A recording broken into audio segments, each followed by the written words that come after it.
ஆழ்ந்த சத்தியத்தை கேட்டு ஆசீர்வாதத்தை பெற்றுக்கொள்ள அழைக்கப்பட்டிருக்கிறோம். எழுந்து போன வருஷங்களை கர்த்தர் மீண்டுமாக செழிப்பாய் மாற்றி தர விரும்புகிறார். நம்முடைய வாழ்க்கையிலே எத்தனை முறை பலவிதமான காரியங்கள் இழந்து போயிருப்போம். திருவசனம் அழகாய் சொல்லுகிறது, யோவேல் 2:25, பட்சித்த வருஷங்களின் விளைவை உங்களுக்கு திரும்ப அளிப்பேன். எந்தெந்த வருஷத்துல எவ்வளவு கஷ்டப்பட்டு நஷ்டப்பட்டு வியாகுலப்பட்டு வியாதிப்பட்டு பலவிதமான போராட்டத்துல பலவற்றை இழந்திருக்கலாம். இந்த கொரோனா காலகட்டங்களில் பிசினஸ்ல எவ்வளோ பேர், எவ்வளவு லட்சங்கள், நாங்கெல்லாம் பிசினஸ் பண்ணதுனால எங்களுக்கு தெரியும் அதனுடைய இழப்பு எவ்வளவு என்று.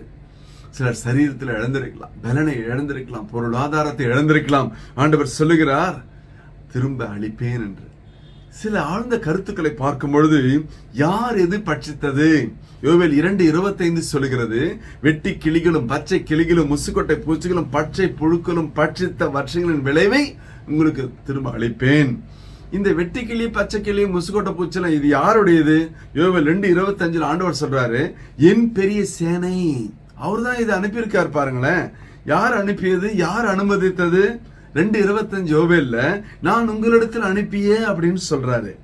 அப்ப கர்த்தர் அனுப்பிய அவருடைய சேனையாகிய வெட்டி கிளிகள் பச்சை கிளிகள் முசுக்கட்டை பூச்சிகள் பச்சை புழுக்கள் பட்சித்த வருஷங்களின் விளைவை கர்த்தரே திரும்ப கொடுக்க வேண்டும் என்றால், அப்ப ஒரு காரணத்துக்காக என்னுடைய வாழ்க்கையிலே சில சோதனையான காலகட்டங்கள் அனுமதிக்கப்படுகிறது.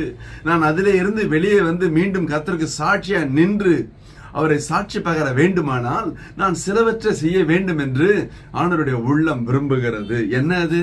யோவேல் 2:13 சொல்லுகிறது, நீங்கள் உங்கள் வஸ்திரங்களை அல்ல உங்கள் இருதயங்களை கிழித்து உங்கள் தேவனாகிய கர்த்தரிடத்தில் திரும்புங்கள்.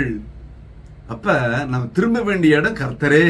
அவர் இரக்கமும் மன உருக்கமும் நீடிய சாந்தமும் மிகுந்த கிருபையும் உள்ளவர். அவர் தீங்குக்கு மனஸ்தாபப்படுகிறவருமாய் இருக்கிறார். ஹல்லேலூயா, ஹல்லேலூயா. இன்னைக்கு ட்ரெஸ்ஸை மாற்றி மீசையெல்லாம் எடுத்துட்டு ஒரு மாதிரி சோகம் மூஞ்சா வச்சுட்டா உடனடியாக கர்த்தர் இறங்குவார்ன்றதை விட்டுருவோம். அதனால நடிக்கிறத ஆண்டவர் விரும்புறதில்லை. யாருக்கு தேவை?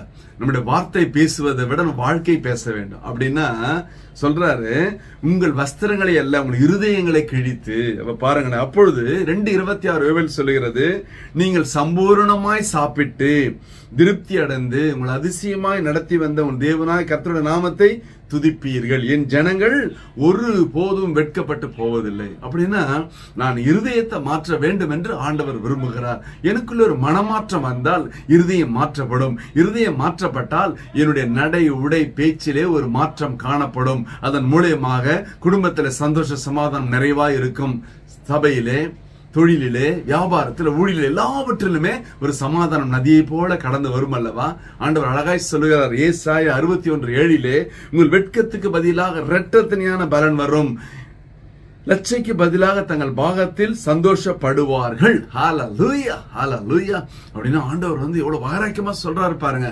சங்கீதம் 90:15 வாசிக்கும் பொழுது, தேவரீர் எங்களை சிறுமைப்படுத்தின நாட்களுக்கும் நாங்கள் துன்பத்தை கண்ட வருஷங்களுக்கும் சரியா எங்களை மகிழ்ச்சியாக்கும். நீங்க எவ்வளவுக்கு எவ்வளவு வட்டியில வீணாய் போயினதோ உங்களோட பொருளாதாரம் அதை ரெட்டிப்பாய் கொடுக்க வல்லவர். ஹல்லேலூயா.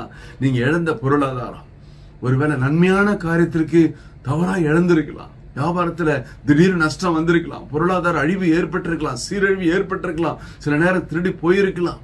ஆனால் இந்த நாளில கர்த்தர் திரும்பமாய் கொடுக்க விரும்புகிறார். நீ கவலைப்படாத. நீ இழந்த எல்லாவற்றுக்கும் மேலாக இரட்டைப்பாய் சந்தோஷத்தோடு சமாதானம் திரும்ப கொடுக்க வல்லவர். ஒரு விஷயம் கண்களை மூடலாமா? ஹல்லேலூயா, ஹல்லேலூயா. அப்பா ஸ்தோத்திரம் ஆண்டவரே. அற்புதமான ஆசீர்வாதத்தோட திருநாளிலே கர்த்தாவே, இழந்து போன வருஷங்களின் நன்மைகளை திரும்ப தருவேன் என்று சொன்னீங்களப்பா. இந்த பிள்ளைகள் கடின உழைப்பிலே, கண்ணீரின் பள்ளத்தாக்கிலே, பலவிதமான இழப்புகள் மத்தியிலே கூட உம்மை ஆராதிக்கிற இந்த பிள்ளைகளோட வாழ்க்கையிலே ஒரு மாற்றம், ஒரு மறுமலர்ச்சி உண்டாகட்டும் ஆண்டவரே. தடைகளை வேதனை முறித்து போடுங்க. இயேசு கிறிஸ்துவின் உயிர் தெழுந்த பலமான நாமத்தினால என் தேவனத்தை செய்ய முடியாது. உங்களோட பாதத்துல தாழ்மையாய் ஒப்பு கொடுத்து ஜெபித்து ஜெயம் எடுக்கிறோம். ஜீவனுள்ள நல்ல பிதாவே, ஆமென், ஆமென். கர்த்தர் உங்களை ஆசீர்வதிப்பாராக. Praise the Lord.